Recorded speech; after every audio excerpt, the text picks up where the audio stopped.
Okay, let's pop you on there. Right, so today's video is a little different. Literally, I bought this ages ago, but I just didn't get around to doing the unboxing. This is S&T's take on the Enfield No.1 Mark III SMLE.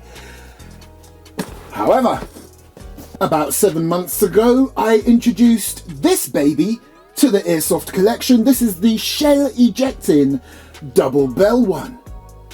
So what I wanted to do, as I never got around to taking this out of the box, literally it's been sitting in storage in the box, neglected, and I thought, how dare I? Let's get it out and let's have a quick comparison. This is another Airsoft mic production.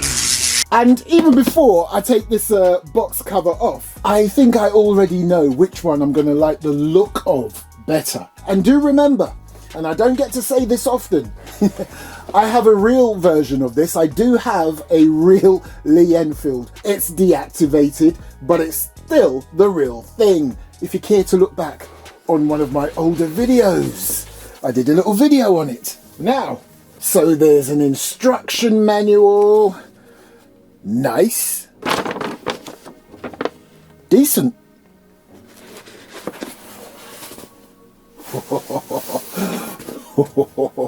She looks sweet. Have a butcher's. Look at that baby. But let's see if you can work out already which one you think I prefer the look of in terms of the wood stain, the finish. Which out of these two do you think I prefer? I'll tell you in a little while. Right. Now, remember I told you I have the real version. Okay, so that should give you a clue. I am impressed, though, with this weathered looking mag. It looks nice. I've seen something on there straight away which beats the double bell one. But hold on. Look at this beauty.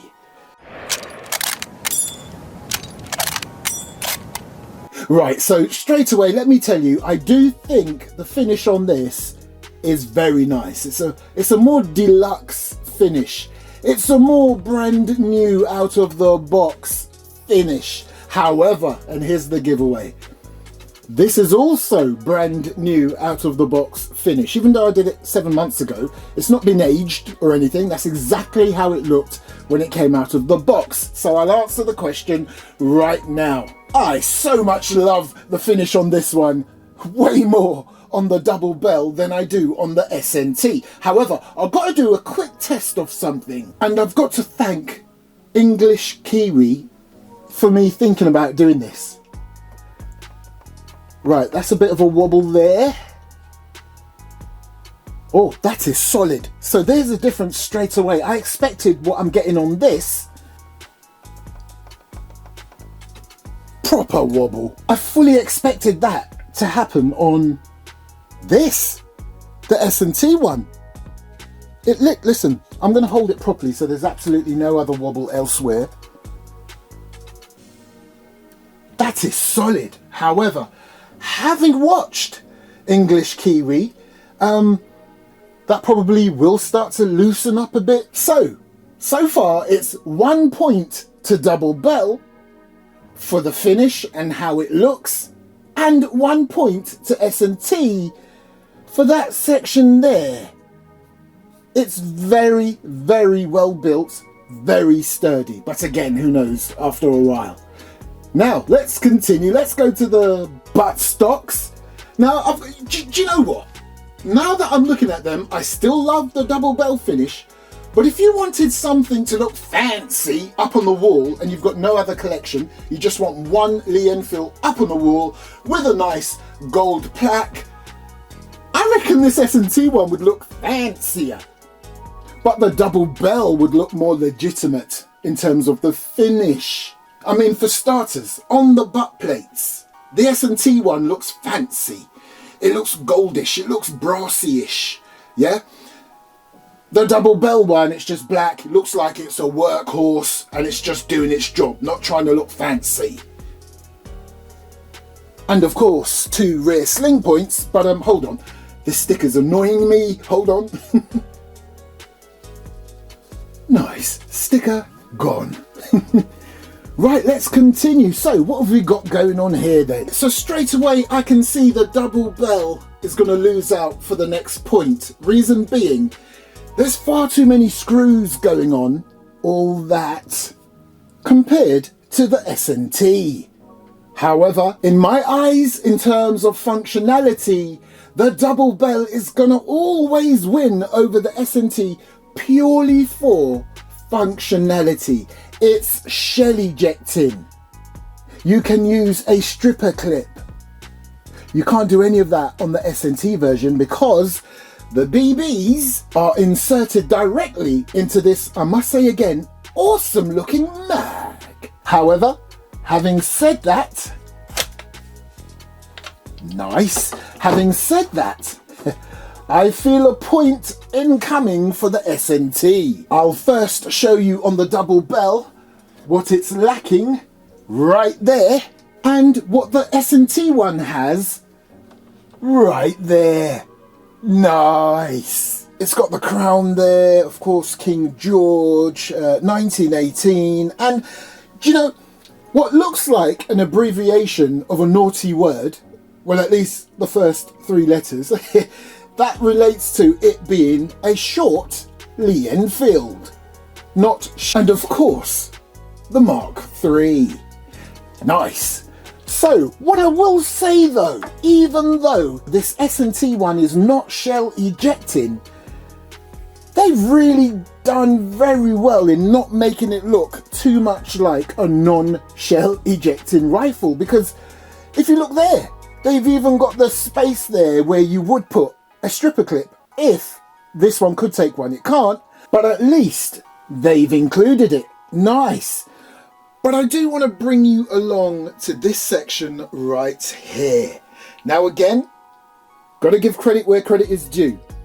I was watching English Kiwi's YouTube channel and I can see nothing has changed here. But again, I did buy this ages ago, so it's not as if I bought it recently and expected anything to be different. But can you see those 2 little holes there? On the other side, there are clips. And I have seen in his video that this is very easily broken if you take it off. So, what I like about the double bell, looks like there's only 1 clip. But again, double bell and their blooming screws all over the place. Do you know what? As it is a single screw, should be able to tighten it. Right, now let's try. Yep, that is solid. Nice. However, I want to have a cheeky look underneath. So let's take this off and have a quick look, see if there's a clip underneath.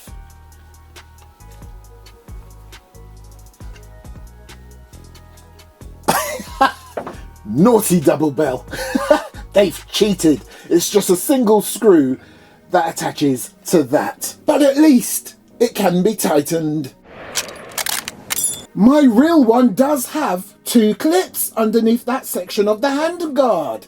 So S&T has it correct.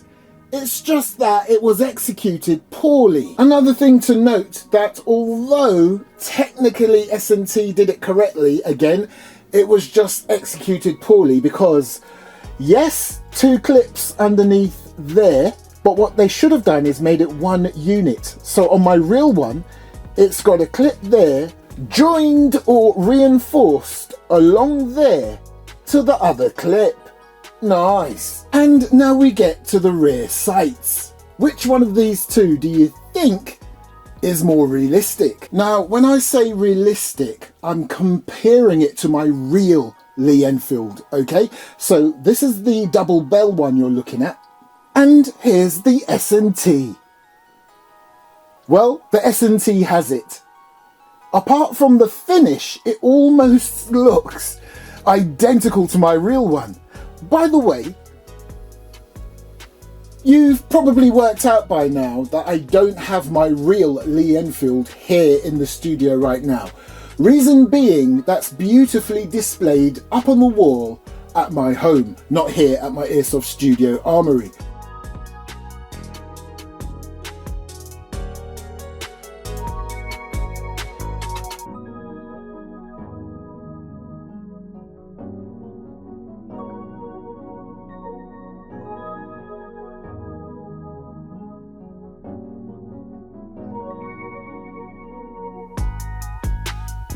So, back to the double bell. If you look at that section right there, you can see how the rear top part of the handguard is almost completely covering that section there. Look at the S&T. As you can see, they're not too dissimilar to my real version. On this receiver part right here, there's a serial number, and it's not being covered up by the rear handguard section. Again, this is the double bell one. Not sure why they did that like that. And then we get to the bands here on the double bell, here on the S&T. They look pretty decent, but I've got to tell you, the one on the S&T looks more like the one on my real Lee Enfield. And then as we come forward, as you can see there on the S&T one, you have your stacking swivel ring right there. Decent. And there's the one on the double bell. Oh, and by the way, decent bayonet lug, double bell, and decent bayonet lug, S&T. And then we get to the business ends where we have the front sights, but I'm telling you straight away, the S&T one takes the point. All of that there looks far more realistic than the double bell. Nice. And it's funny how certain aspects of the S&T looks way more realistic and weathered than the double bell. Also, might I draw your attention to this section right here, where you can literally see the wood through that section there, and then at the top there you can see the barrel. You don't see that on this double bell. They've just blanked it out. But they do have that sort of shape there to make it look like the real thing. But again, I've got to bring you back to this S&T because that is awesome. Looks just like my real one.